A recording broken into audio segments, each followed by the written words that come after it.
Bismillahirrahmanirrahim. Assalamualaikum warahmatullahi wabarakatuh.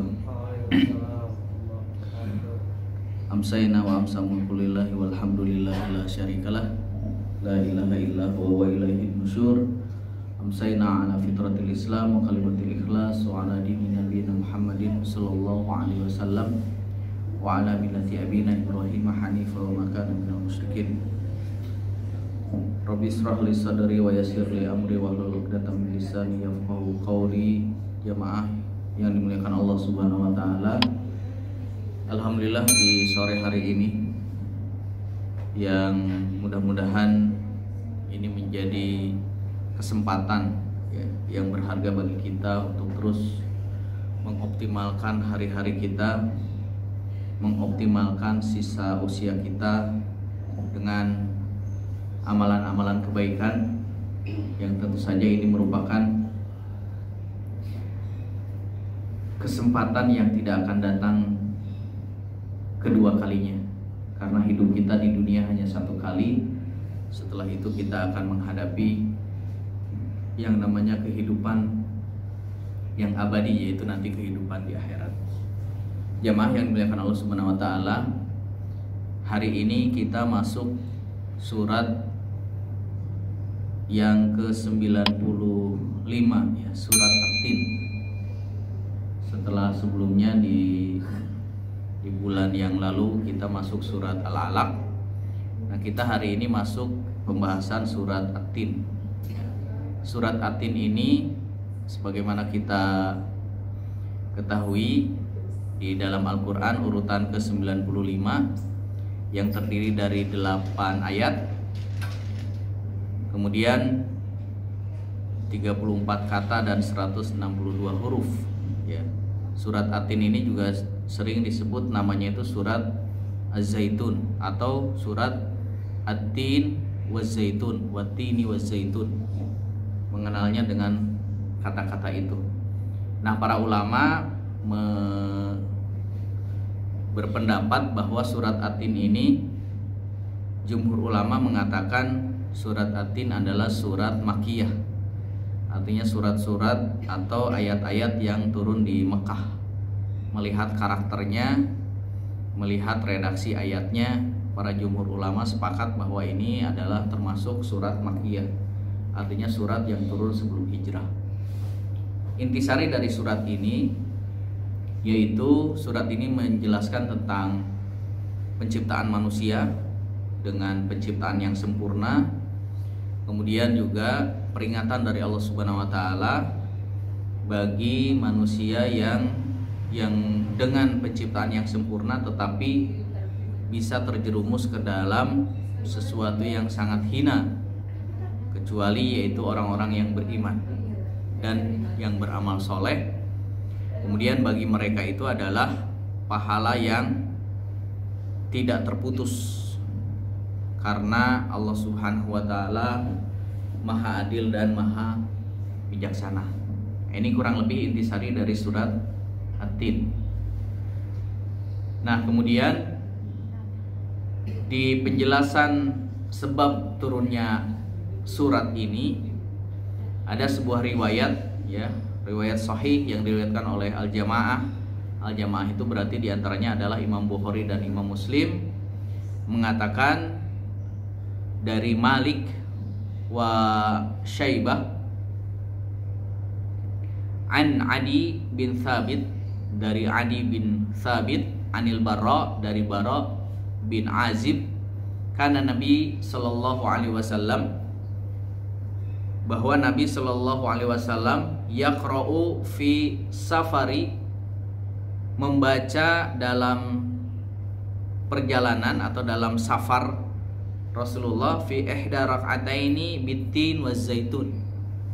Jadi Rasulullah itu dalam safar sholat 2 rakaat, kemudian salah satu rakaatnya membaca surat ini, membaca surat At-Tin, membaca surat Wat-Tini waz-Zaitun.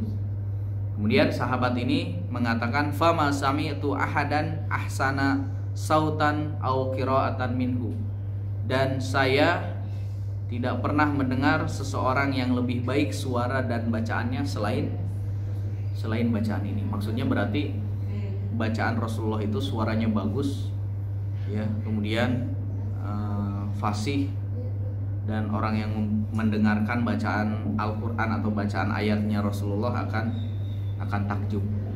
Ya, ini sebab turunnya ayat bahwa Rasulullah membaca ayat ini ketika dalam perjalanan.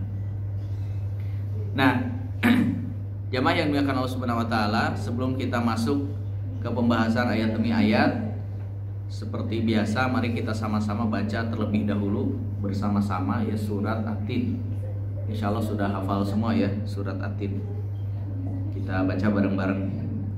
A'udzu billahi minasy syaithanir rajim. Bismillahirrahmanirrahim. Wat-tini waz-zaitun wa turi sinin wa hadzal baladil amin. Laqad khalaqnal insana fi ahsani taqwim.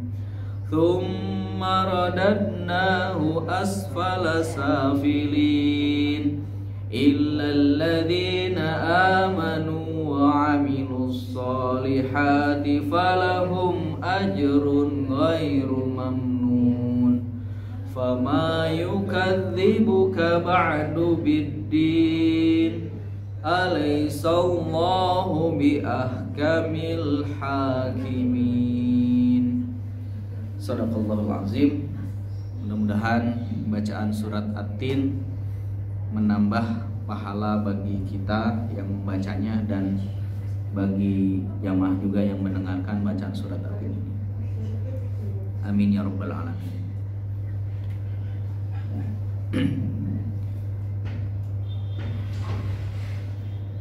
Baik, Bapak Ibu jamaah yang dimuliakan Allah Subhanahu wa taala, Allah Subhanahu wa taala mengawali surat At-Tin ini dengan bersumpah.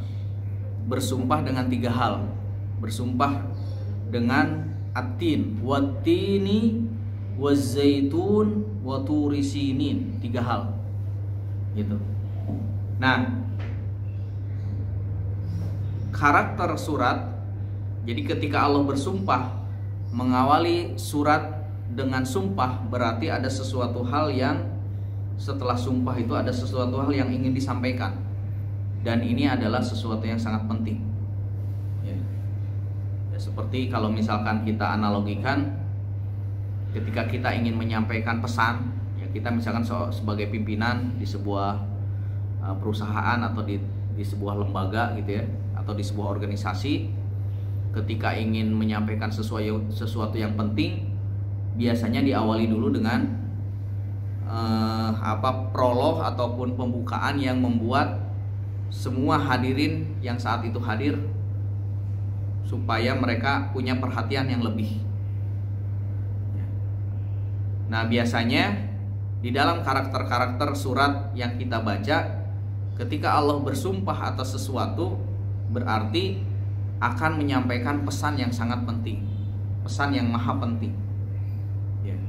Dan sumpah ini juga bukan berarti hanya sekedar sumpah, tetapi ungkapan-ungkapan sumpah tersebut menunjukkan sesuatu itu juga penting. Misalkan wat-tin, ya, Allah Subhanahu wa taala bersumpah dengan At-Tin. Ya. Nah, para ulama ada beberapa pendapat gitu. At-Tin ini apa sih yang dimaksud dengan At-Tin? Apakah buah tin, atau sebuah nama masjid di Damaskus, atau sebuah bukit, atau sebuah nama masjid Ashabul Kahfi, atau masjid dulu yang dibangun oleh Nabi Nuh? Nah, ini adalah penjelasan para ulama terkait dengan At-Tin. Tapi jumhur memberikan penjelasan bahwa At-Tin ini adalah Allah Subhanahu wa taala bersumpah dengan sebuah buah ya, tanaman atau buah yang bernama tin, buah tin. Kemudian Allah juga bersumpah dengan zaitun, wat-tini waz-zaitun. Ya, zaitun ini kita mengenalnya kalau di Indonesia minyak zaitun ya. Minyak zaitun. Nah, jadi buah zaitun. Jadi buah zaitun ini terkenal di Syam ya, khususnya di Palestina. Jadi buah zaitun ini terkenal, jadi warnanya itu mirip anggur, tapi bukan anggur yang hijau ya, anggur yang hitam ya. Rasanya itu, jadi dia antara asam, manis, pahit itu bercampur gitu ya. Dan ini dikenal bahwa buah zaitun ini dikenal sebagai buah yang punya khasiat, diantaranya adalah sebagai penyubur. Jadi wanita yang sering memakan buah zaitun ini, wanita tersebut akan subur. Makanya tidak aneh wanita-wanita Palestina ini anaknya banyak-banyak ya, banyak anaknya gitu. Walaupun dibombardir oleh tentara Zionis Israel laknatullah alaih, tapi warga Gaza sampai hari ini tidak pernah habis. Terus seperti itu, karena wanita-wanita Gaza setiap tahun juga melahirkan banyak bayi ya, sehingga tidak habis-habisnya. Kemudian Allah Subhanahu wa taala juga bersumpah atas nama Bukit Sinai, wa Turi Sinin. Bukit Sinai ini adalah bukit ketika Nabi Musa langsung berdialog dengan Allah Subhanahu wa taala di Mesir.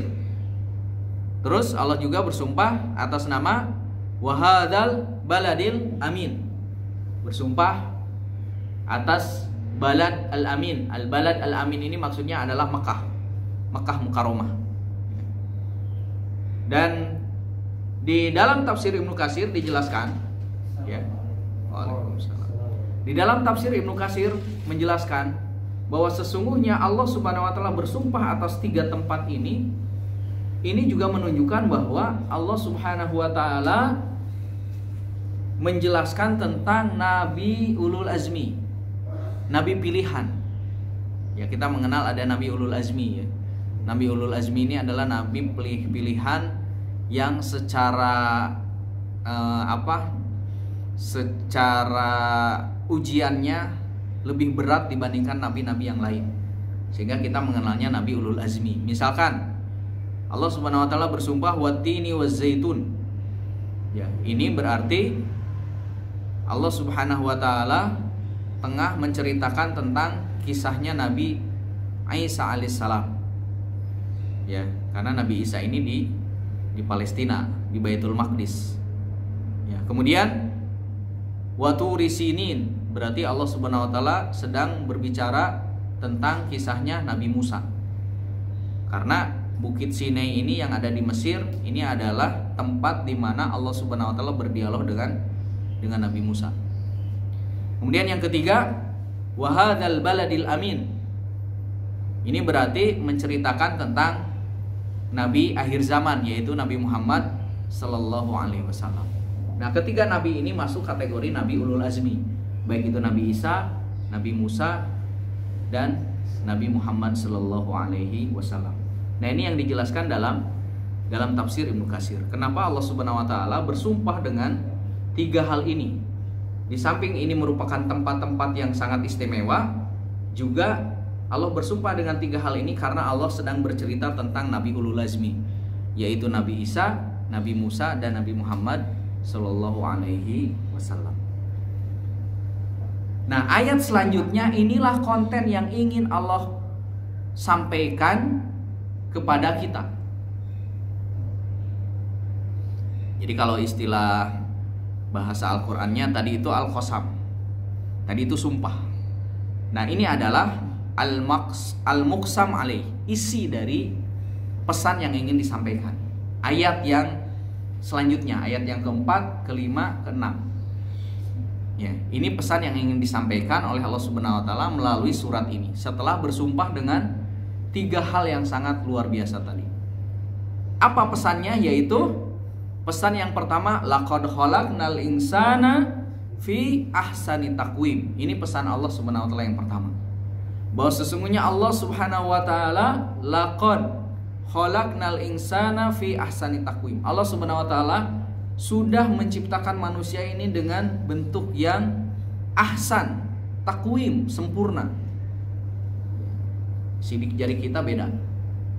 Ya, only one edition atau limited edition. Anak kembar aja tidak sama. Ya, bayi yang kembar itu tidak sama. Sidik jarinya beda. Termasuk juga dengan kelebihan masing-masing. Semua manusia itu punya kelebihan.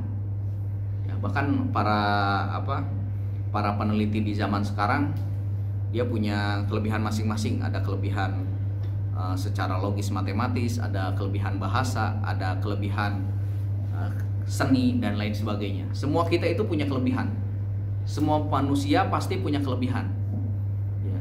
Jadi kalau misalkan kita punya anak, misalkan anak saya ada 5, saya sudah bisa melihat tuh, oh anak pertama ternyata dia lebih dominan misalkan ke menghitung, anak yang kedua dia lebih ke bahasa, dia mudah bergaul gitu. Kalau anak yang pertama lebih cenderung pendiam gitu, anak yang ketiga beda lagi, dia hafalannya lebih cepat, dan seterusnya dan seterusnya. Jadi masing-masing anak ini punya keunikan, punya kelebihan masing-masing. Dan di sini Allah menegaskan laqad khalaqnal insana fi ahsani taqwim. Jadi manusia ini sudah Allah ciptakan dengan berbagai perangkat yang ada dalam ciptaan yang sempurna. Kita berbicara mata, berbicara hidung, berbicara saraf, berbicara otak, semua itu sangat luar biasa. Ini penelitian-penelitian yang sekarang ilmuwan-ilmuwan yang mengkaji tentang struktur tubuh manusia itu sangat luar biasa. Ya, itu adalah ciptaan yang maha sempurna gitu ya, yang Allah ciptakan. Kemudian pesan yang kedua, tsumma radadnahu asfala safilin. Tsumma radadnahu asfala safilin. Tetapi gitu ya, seolah-olah mengatakan seperti itu. Tetapi ketika manusia ini tidak bersyukur, walaupun Allah sudah ciptakan dengan penciptaan yang sangat sempurna, manusia ini akan dikembalikan kepada tempat yang asfala safilin, tempat yang serendah-rendahnya.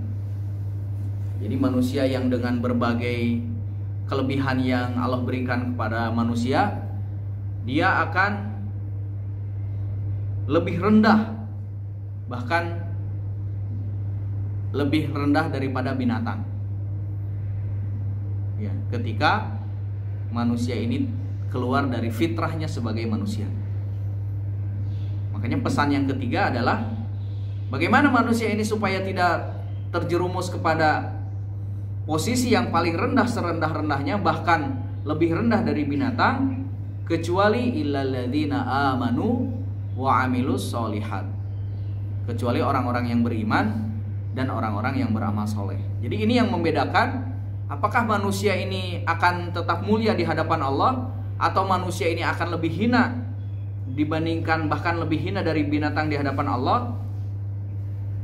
Pembedanya adalah ini, illalladzina amanu, kecuali orang-orang yang beriman, wa amilus solihat, dan orang-orang yang beramal soleh. Jadi keimanan dan amal soleh, dan jadi keimanan dan amal soleh ini seiring sejalan. Jadi yang namanya iman itu perlu pembuktian, tidak hanya sekedar diucapkan saya beriman, atau hanya sekedar diyakini bahwa saya beriman, tidak, tapi harus dibuktikan dengan amal perbuatan yang kita sebut dengan amal soleh. Dan Allah Subhanahu wa taala menjanjikan, nah ini yang menjadi tema sentral kita di surat ini. Falahum ajrun ghairu mamnun. Dan Allah akan memberikan pahala kepada orang-orang yang senantiasa menjaga keimanannya dan beramal soleh. Allah akan memberikan pahala ghairu mamnun, ghairu mamnun, pahala yang terus menerus, tidak terputus. Jadi sangat luar biasa penjelasan ghairu mamnun ini, ya. Yang pertama dijelaskan bahwa sesungguhnya, ya, kami telah menciptakan manusia dalam bentuk yang sempurna. Di antara penjelasan yang sempurna ini adalah kami telah menciptakan manusia dengan sebaik-baiknya, seperti di waktu mudanya. yaitu dalam keadaan kuat dan semangat untuk beramal. Ini yang pertama. Jadi yang dimaksud dengan ghairu mamnun, jadi walaupun kita sudah tua, tapi amal-amal soleh yang kita lakukan ketika kita di masa kita muda, ketika kita sedang sehat, kemudian kita beramal soleh, walaupun kita sudah tua nanti, itu amal itu terus akan mengalir kepada kita. Ini yang dimaksud dengan ghairu mamnun. Allahul ladzi khalaqakum min dha'fin tsumma ja'ala min ba'di dha'fin quwwah tsumma ja'ala min ba'di quwwah dha'fa wa syaibah yakhluqu ma yasha wa huwal alimul qadir.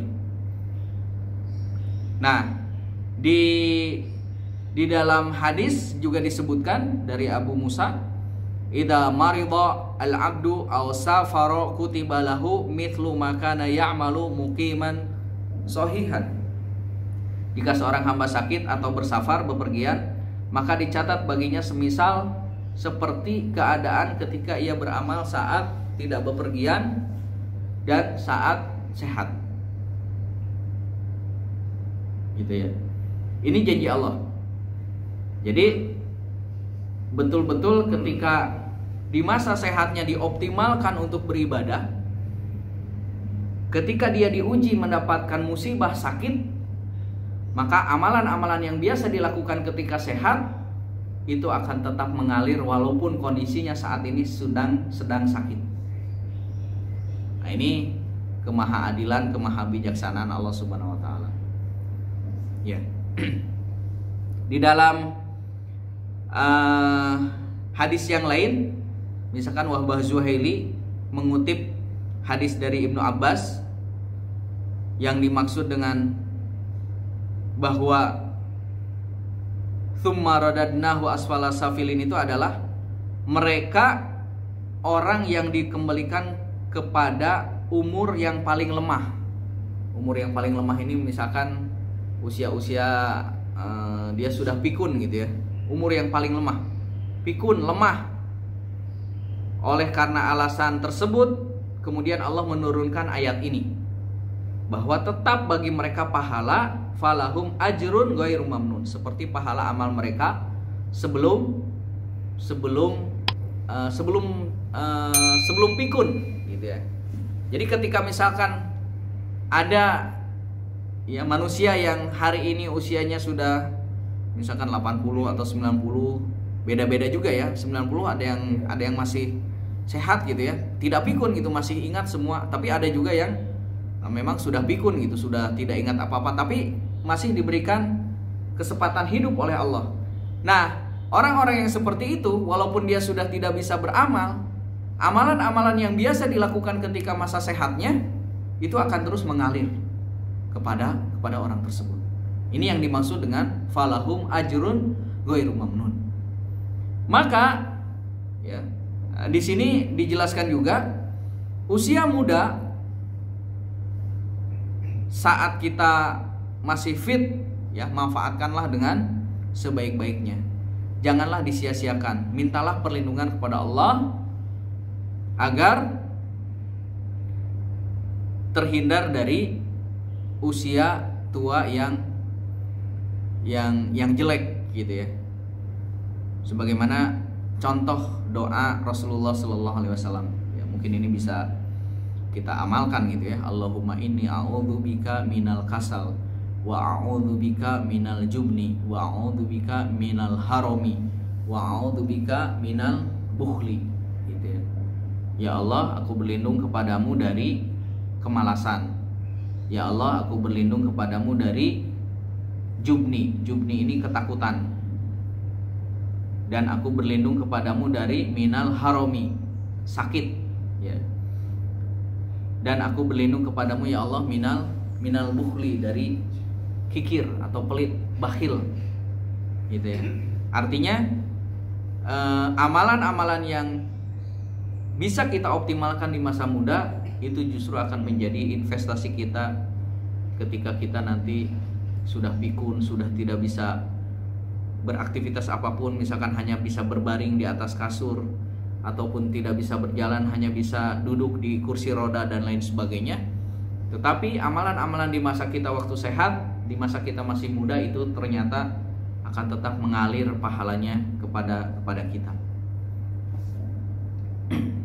Nah, dari ayat 4, 5, 6 ini ya, yang tadi ya, laqad khalaqnal insana fi ahsani taqwim tsumma radadnahu asfala safilin illal ladzina amanu wa amilus solihati falahum ajrun ghairu mamnun. Kemudian fama yukadzibuka ba'du biddin. Fama yukadzibuka ba'du biddin. Apa yang menyebabkan kamu mendustakan setelah yang namanya ad-din. Ad-din ini hari pembalasan. Apa yang membuat kamu mendustakan akan adanya hari pembalasan tersebut?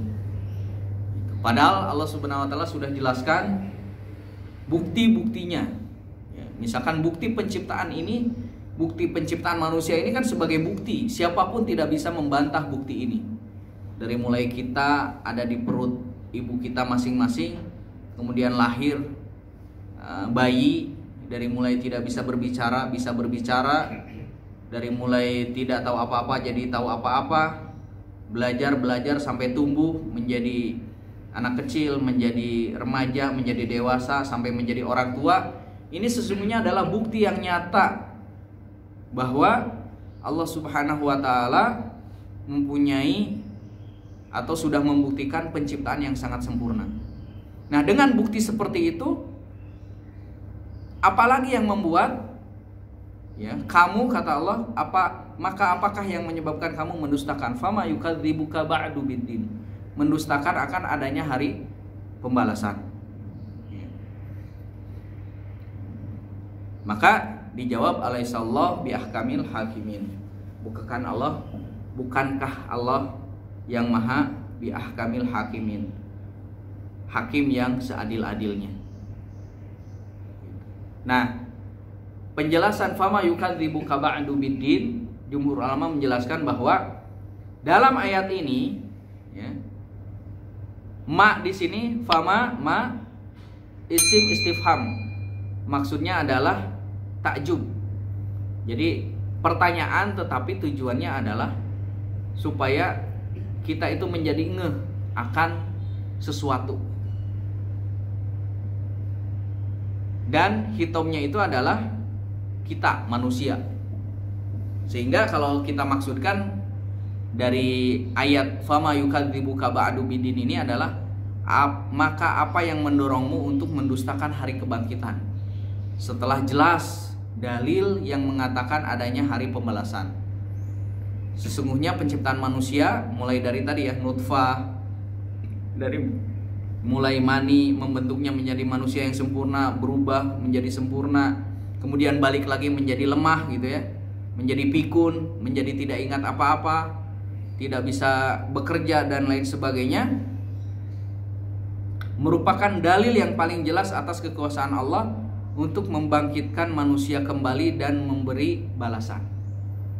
Maka barang siapa yang menyaksikan hal tersebut namun tetap dalam pengingkarannya atas hari berkumpulnya di akhirat atau hari dibangkitkan dari kematian, maka tidak ada yang lebih mengherankan darinya.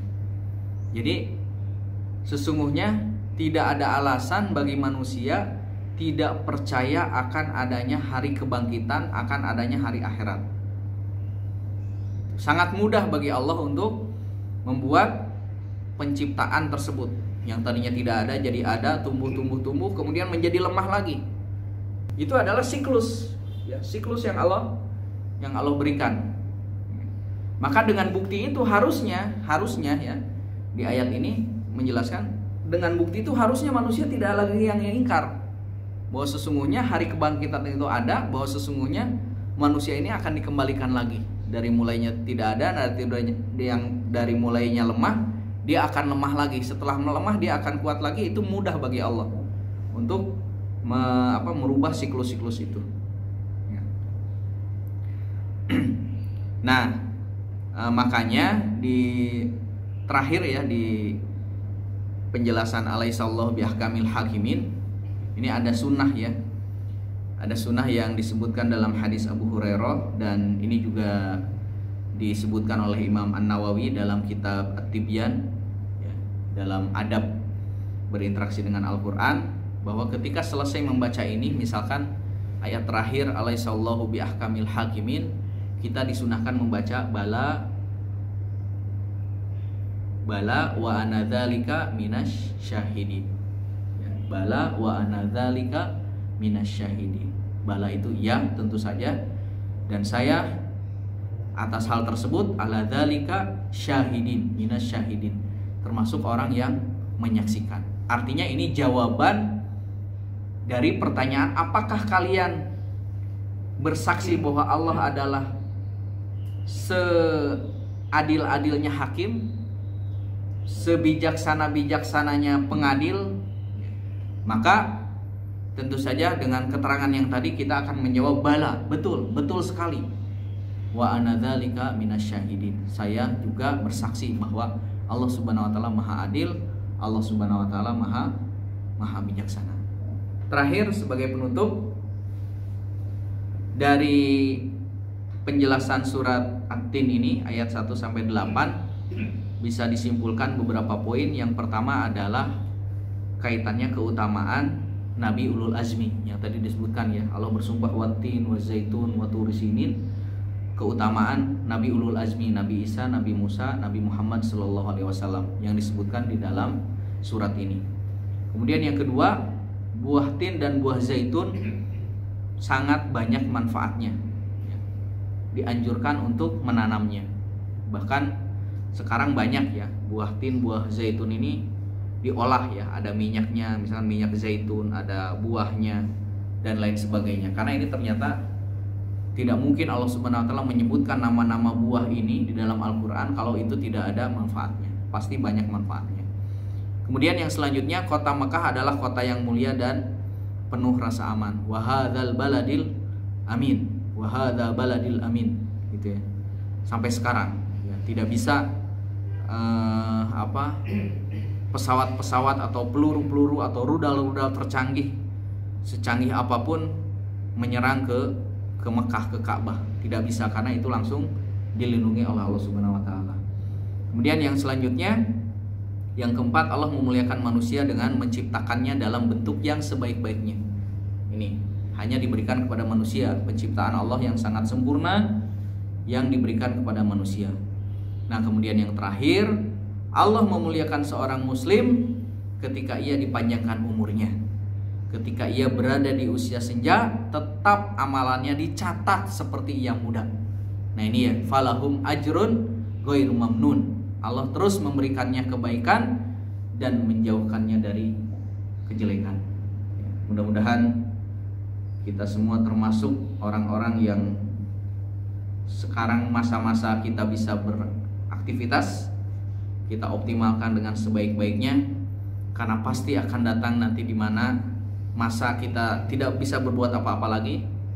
Kita sudah sepuh, kita sudah pikun, kita sudah tidak melakukan aktivitas. Dan mudah-mudahan amalan-amalan soleh yang kita lakukan ini menjadi investasi, pahalanya tetap mengalir walaupun kita nanti sudah tidak bisa melakukan aktivitas apapun. Demikian yang bisa disampaikan, kurang lebihnya mohon maaf. Wassalamualaikum warahmatullahi wabarakatuh. Waalaikumsalam.